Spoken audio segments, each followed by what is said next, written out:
Assalamualaikum warahmatullahi wabarakatuh. Hari ini adalah materi kedua tentang mikrobiologi pada fermentasi produk perikanan. Sebelum kita masuk ke perkuliahan, maka kita lihat dulu definisi dari proses fermentasi. Pada awalnya, proses fermentasi adalah proses perombakan karbohidrat yang terjadi pada kondisi yang tanpa oksigen atau anaerob. Tetapi sepertinya definisi ini tidak akan masuk jika kita melihat perkembangan setelahnya, bahwa fermentasi juga diartikan sebagai proses dari perombakan-perombakan tidak hanya pada karbohidrat. Contohnya misalnya produk-produk seperti terasi, produk kemudian jambal roti dan yang lain itu tidak menggunakan media berbentuk karbohidrat, tetapi protein. Sehingga muncul definisi-definisi yang lain seperti pada usulan Marco tahun 2017 ini, bahwa fermentasi pangan pada intinya adalah pertumbuhan mikroorganisme dan konversi enzim terkontrol pada komponen mayor maupun minor pangan. Kata kunci di sini adalah kontrol. Jadi segala sesuatu aktivitas mikroorganisme dan enzim yang dilakukan secara terkontrol bisa masuk pada definisi fermentasi. Hal ini juga mirip dengan yang pengertian lainnya, bahwa intinya adalah memanfaatkan mikroorganisme dan juga aktivitas metabolitnya untuk mentransformasi ataupun merubah ataupun mendegradasi, merombak dari material pangan. Tujuan dari fermentasi itu adalah untuk, paling tidak ada 5 ini yang paling umum. Jadi perbaikan diet, artinya dilakukan untuk memperbaiki flavor, memperbaiki aroma, dan memperbaiki tekstur. Sedangkan yang kedua adalah untuk pengawetan pangan. Ya, ini tentu saja paling banyak untuk di produk perikanan adalah pengawetan pangan. Selain juga misalnya 3, perbaikan kualitas protein. Jadi asam amino esensial akan terpecah menjadi naik, vitamin akan keluar dan yang lainnya. Yang keempat adalah menghilangkan antinutrisi. Misalnya golongan alkaloid, kemudian tanin itu bisa dihilangkan dengan melakukan proses fermentasi, di mana tanin dan yang alkaloid itu akan dirombak oleh mikroorganisme. Yang kelima adalah mengurangi waktu pemasakan atau proses efisiensi, sehingga dengan difermentasi nanti proses efisiensi menjadi lebih tinggi. Yang selanjutnya adalah kita mempelajari bahwa produk dari fermentasi itu pada dasarnya bisa berupa biomasa, kemudian berupa media, metabolit, produk rekombinan, dan juga transformasi proses. Contoh biomasa misalnya adalah kalau kita memanen spirulina, maka yang kita panen adalah biomasa dari yang menfermentasi, yaitu misalnya spirulinanya.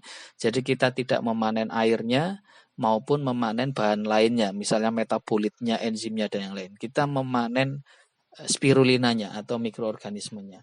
Kemudian media dan bahan itu kita memanen medianya. Contoh pembuatan tape, yang kita panen adalah tapenya. Kita tidak memanen misalnya etanolnya ataupun yang lain, tapi bahan yang difermentasi. Metabolit primer dan sekunder ini contohnya adalah kita memanen antibiotik, antibakteri, memanen enzimnya dan yang lain, itu kita panen adalah yang metabolitnya. Produk rekombinan berarti kita melakukan proses cloning, kita rekombinasi, transformasi proses, biasanya dalam satu proses dihasilkan ATP, ADP, yang lain, kita bisa panen secara detail. Nanti satu persatu kita bisa mempelajari sebenarnya lebih detail. Kemudian klasifikasi berdasarkan material produk, biasanya kita mengenal bahwa produk fermentasi itu dilakukan untuk pertama melakukan fermentasi yang nanti produknya sereal dan yang lain. Nah, kita fokus hanya pada yang nomor 3, karena misalnya produk peternakan itu yogurt, kemudian sauerkraut dan yang lain itu maka produk peternakan. Terasi, jambal roti, kecap asin, kecap ikan itu adalah produk yang dari perikanan. Nah, selanjutnya kita beralih pada klasifikasi berdasarkan kesiapan produk. Kesiapan produk ini adalah misalnya produk terasi itu produknya kira-kira yang ready to eat, ready as ingredient atau only as ingredient. Kalau untuk terasi itu adalah sebagai kondimen atau ready as ingredient. Kemudian beberapa ini yang ready to eat itu contohnya misalnya adalah jambal roti itu. Jadi setelah selesai fermentasi maka ikannya itu sudah bisa langsung dikonsumsi. Yogurt itu juga ready to eat. Tetapi kalau untuk yang masih perlu diproses itu adalah yang ready as ingredient. Contohnya kecap ikan kan nggak mungkin kita langsung makan atau ini. Maka kita hanya gunakan sebagai ini.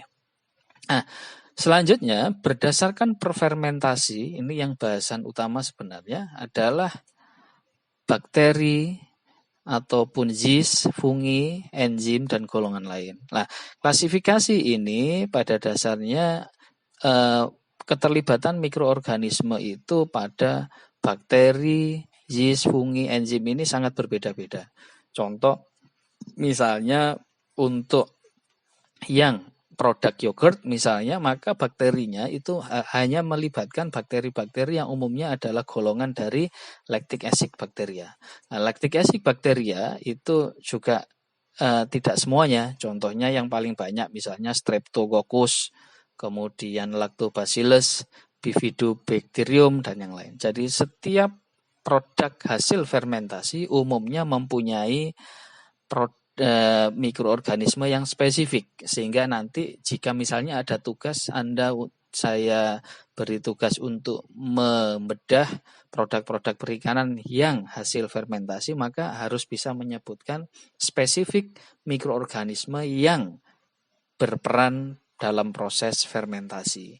Entah misalnya bakteri, yeast maupun fungi. Untuk yang di perikanan itu memang sangat jarang menggunakan fungi. Karena beberapa umumnya biasanya bakteri dan yeast. Fungi ini produk-produk pertanian biasanya. Contoh misalnya tempe itu menggunakan fungi. Ada yang menggunakan tape dan yang lain itu biasanya golongan dari yeast ataupun fungi. Nah, nanti kita biasanya kalau ingin mengeksplorasi, menginvestigasi, maka kita harus bisa menyebutkan kira-kira kalau mau membuat tempe itu menggunakan apa. Jangan sampai keliru nanti kita membuat tempe tapi menambahkan starternya itu adalah starter yang lain. Jadi itu akan agak sulit. Nanti organoleptiknya tidak akan sesuai seperti produk yang kita inginkan. Nah, pada proses fermentasi kita mengenal 3 atau 2. Kenapa 3? Karena ada beberapa buku yang menyebutkan itu adalah upstream fermentation dan downstream. Jadi ada 3 step kalau yang ini. Tetapi ada juga yang hanya menyebutkan bahwa step fermentasi itu hanya ada 2, yaitu upstream dan downstream. Apa perbedaannya? Kalau yang upstream itu adalah proses melakukan fermentasi maupun memodifikasi fermentasi, tetapi masih belum sampai pada proses panen. Jadi yang menjadi pembatasnya itu adalah panen. Jadi setelah panen, maka masuk ke dalam wilayah step downstream atau stream bawah. Kemudian upstream itu adalah semua model modifikasi ataupun penelitian-penelitian yang berhubungan masih belum ke harvesting atau pemanenan, maka dinamakan upstream. Ya.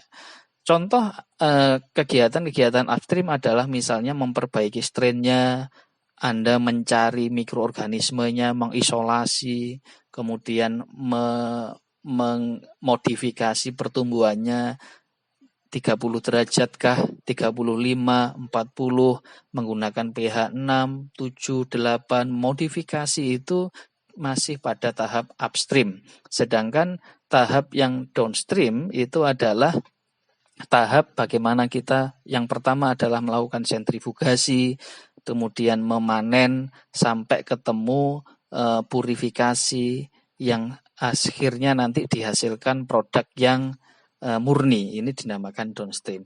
Jadi upstream dan downstream itu perbedaannya, limitnya ada pada proses pemanenan. Nah, kalau yang menganut dua tahap, upstream dan downstream saja, maka fermentasi ini masuk ke wilayahnya upstream. Sedangkan kalau downstream tetap downstream. Tapi kalau yang menganut 3 step, maka upstream, kemudian step fermentasi, dan step downstreaming. Ini yang perlu wajib kita ketahui yang tadi ya. Kemudian ada beberapa contoh saya sebutkan di sini bahwa proses dari fermentasi itu beberapa macam. Ada yang digunakan misalnya keuntungannya untuk keawetan pangan, maka functionality yang dilakukan adalah dia menghasilkan bakteriosin, lactic acid dan yang lain, itu bisa dilihat di sini. Sedangkan lactic acid bakteria ini hanya contohnya saja, itu juga spesifik seperti ini. Sehingga nanti jika kita ingin melakukan proses food preservation, maka kita menggunakan beberapa lactic acid yang spesifik yang ada di sini.